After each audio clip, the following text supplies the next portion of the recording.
Hi అండి అందరికీ, నేను మీ శ్రావణి. నేను ఈరోజు చేయబోయే రెసిపీ ఏంటంటే బాలామృతంతో బూరెలు ఎలా చేసుకోవాలో చూపిస్తానండి.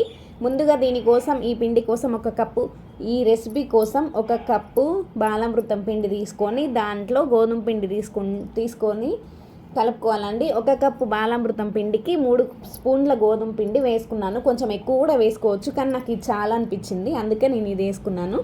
అండ్ గోధుమ పిండి వేసినందుకు స్వీట్ తగ్గుతుంది కదండి, షుగర్ కంటెంట్ అనేది కొంచెం తగ్గుతుంది కదా, అందుకనే నేను కొంచెం ఇక్కడ 3 స్పూన్ల వరకు షుగర్ వేసుకొని కలుపుకుంటున్నాను అనమాట.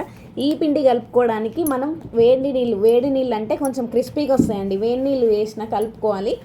వేడి నీళ్ళు వేసి కలుపుకుంటే కొంచెం పిండి అనేది స్మూత్ అవుతుంది. మనం చేసుకున్న తర్వాత బూరెలు అనేవి కూడా క్రిస్పీగా వస్తాయి అన్నమాట. తర్వాత కొంచెం నెయ్యి వేసుకొని దాన్ని కొంచెం కలుపుకొని పక్కన పెట్టుకోవాలి. ఒక 10 నిమిషాలు చాలండి. ఒక 10 నిమిషాలు కలుపుకొని పక్కన పెట్టుకుంటే మీకే అర్థమైపోతుంది, పిండి చాలా స్మూత్ అయిపోతుంది అనమాట. చూడండి ఎంత స్మూత్గా వచ్చిందో.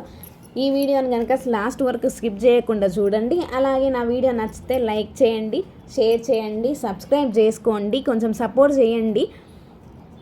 అలా వేడి నీళ్ళు పెట్టి కలుపుకొని కొంచెం 10 నిమిషాలు పక్కన పెట్టుకోవడం వల్ల పిండి ఎక్కడ విరిగిపోకుండా, చూడండి ఎంత స్మూత్గా వచ్చిందో, ఎక్కడ విరిగిపోకుండా పగిలిపోకుండా స్మూత్గా వస్తుంది అనమాట. నేను వచ్చేసి ఆయిల్ కవర్ మీద పెట్టుకున్నాను, అంటే మన నూనె ప్యాకెట్ ఉంటుంది కదా, దాని మీద చేసుకుంటున్నాను అనమాట. చూడండి ఆయిల్ నేను ముందే వేడి చేసి పెట్టుకున్నాను, కానీ ఆయిల్ మాత్రం మీడియం ఫ్లేమ్లోనే పెట్టుకొని చేసుకోవాలండి. ఎందుకంటే ఇది హై ఫ్లేమ్లో పెట్టుకుంటే తొందరగా మాడిపోతాయి అన్నమాట. లోపల సరిగా కుక్ అవ్వక అంత ఫస్ట్ మాడిపోయి ఇక మాడిపోయినట్లు అనిపిస్తుంది, మనకు అంత టేస్ట్ రాదు కూడా. చూడండి ఎంత బాగా పొంగుతున్నాయో బూరలు అనేవి, చూసారా? అందుకే ఇలా ట్రై చేసి చూడండి, ట్రై చేసి చెప్పండి ఎలా ఉందో. అండ్ పిల్లలు కూడా చాలా ఇష్టంగా తింటారు. మా పాప అయితే చాలా ఇష్టంగా తింటుంది అనమాట. మమ్మీ ఇంకా ఒకటి అని చెప్పేసి. అలాగే పిండి మొత్తం అలాగే బూరెలు చేసుకొని మనం ఫ్రై చేసుకోవడమే. టేస్ట్ ఎలా ఉందో చేసి ట్రై చేసి నాకు కామెంట్ సెక్షన్లో కామెంట్ చేయండి. ఓకేనా? Thank you.